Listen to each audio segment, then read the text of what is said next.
देखिए हमारे पास जहाँ भी इतनी बारिश होती है वहाँ हम उनको भोजन पैकेट से लेकर के सुरक्षित स्थान पर ले जाने से लेकर के उनको रखने की सुविधा की दृष्टि से, उनको ट्रांसपोर्ट की दृष्टि से, फिर सड़कें टूटेगी तो उसकी रिपेयरिंग का पैसा मिलेगा, जानवर अगर मर गया तो उसका पैसा देते हैं, मनुष्य की जनहानि हुई है तो उसका भी पैसा आपदा के तहत देते हैं।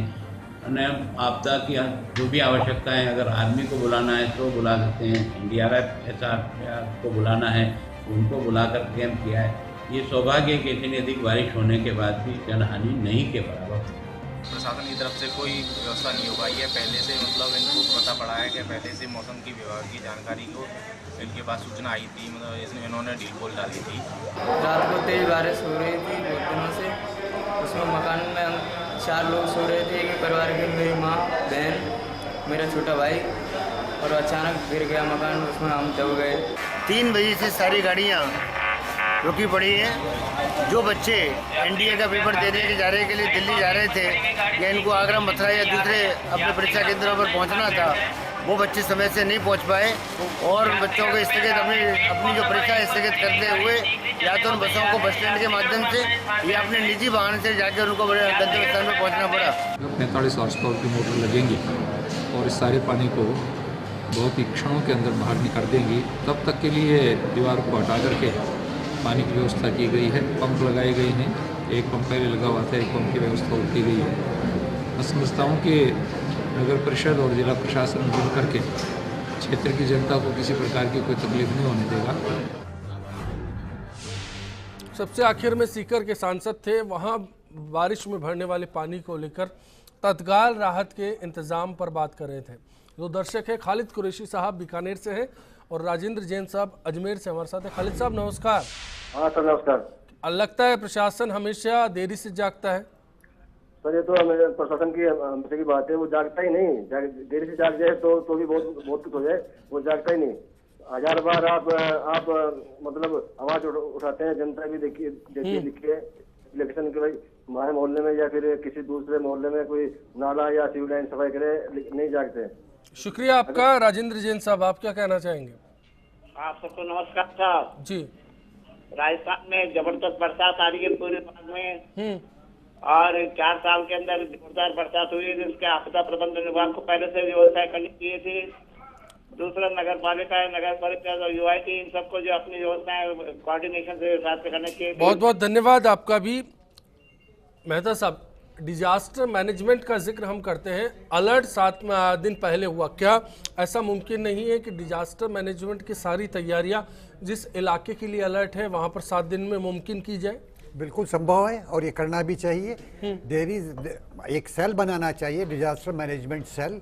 उसका काम यही होना चाहिए कि डिजास्टर सब तरह के होते हैं, अर्थक्वेक भी हो सकता है, आपका ड्राउट भी हो सकता है, फ्लड्स भी हो सकती है, तो ये सब डिजास्टर में आते हैं। तो उसके लिए एक सेल होना चाहिए, वहाँ पर इस तरह की तैयारी होनी चाहिए कि जब डिजास्टर के फोरकास्ट हो तो विद इन फ्यू आवर्स वहाँ पे पहुँच जाएं और जो भी डिजास्टर जैसे फ्लड्स है उसके लिए बोट्स है, खाने का सामान है, और खाने का सामान भी ऐसा होना चाहिए फ्लड्स के समय रेडीमेड, कुक नहीं करना पड़े क्योंकि उस समय कहीं जगह नहीं, और पीने के पानी का इंतजाम, ये 3-4 चीज़ें हर समय तैयार रहनी चाहिए पैकेट्स बने हुए।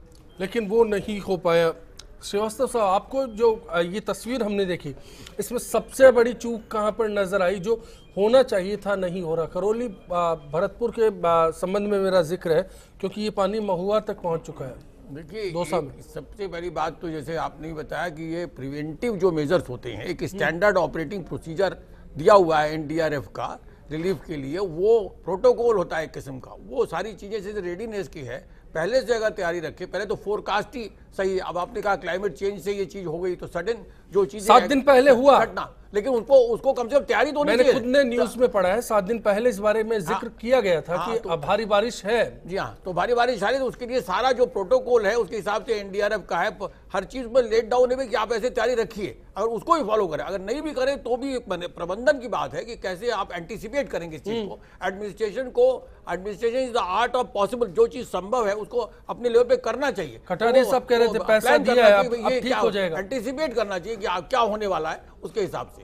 सुरेश जी, आप कटारिया जी के बयान से खुश रहेंगे? और उन्होंने कहा कि पैसा जारी कर दिया गया है, मुआवजा भी देंगे, राहत कार्य भी शुरू करेंगे, किसान है तो उनको भी पैसा मिल जाएगा, कोई मृतक आश्रित है उसको मिल जाएगा, पशुधन किसी का गया है उसको मिल जाएगा।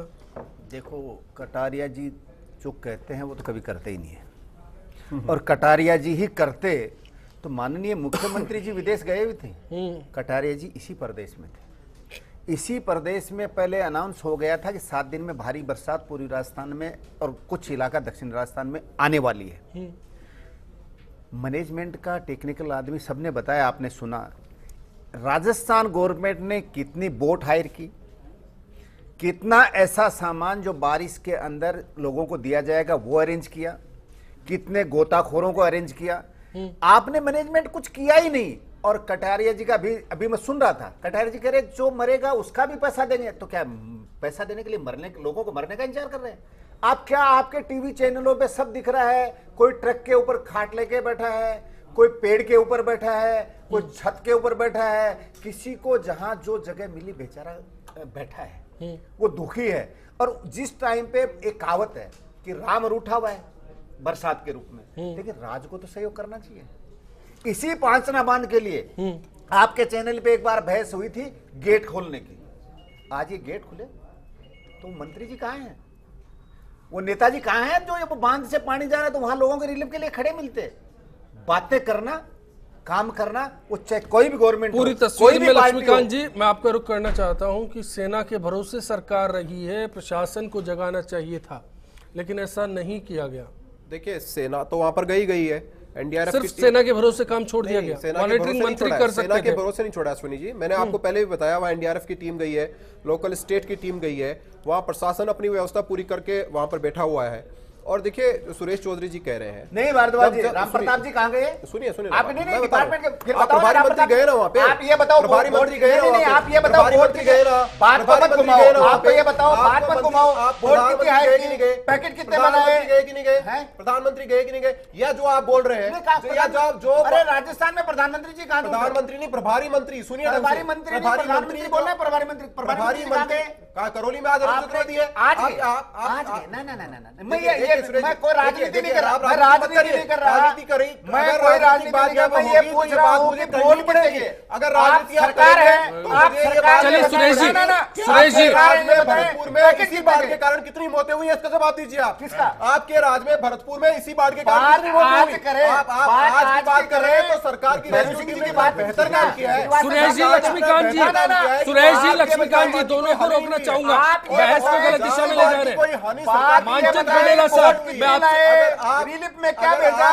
पीएन मंडोला साहब, पीएन मंडोला साहब, राजनीति आप कर रहे हैं, मैं नहीं कर रहा, आप कुछ भेज नहीं रहे। चलिए मैं ब्रेक लूंगा, बहस को गलत तरीके में ओढ़ा जा रहा है। अगर ऐसा हुआ सुरेश जी, मुझे ब्रेक लेना पड़ेगा, ब्रेक ले रहे हैं, लौटते हैं ब्रेक के बाद। राठानी से बारिश 2 दिन आते बारिश हो रही है और नहर में पानी छोड़ दिया, ऊपर से प्रशासन भाई के सुनना रहे हो। अब बोले लोग हमारी फसल सब नष्ट बच जाते हैं और नहरें आएगी तो गुलावली के पीछे में जो नहरें दिखाता है इंडिया पे तो पानी खड़ी रहे क्योंकि आगे को बंधन रहे हुए हैं, नहर में काम चल रहा है। तो न्यू मानने में तो लड़ानी है, किसान लोग बहुत ज्यादा परेशान है, पूरा काम तो लेकिन कोई व्यवस्था ना है।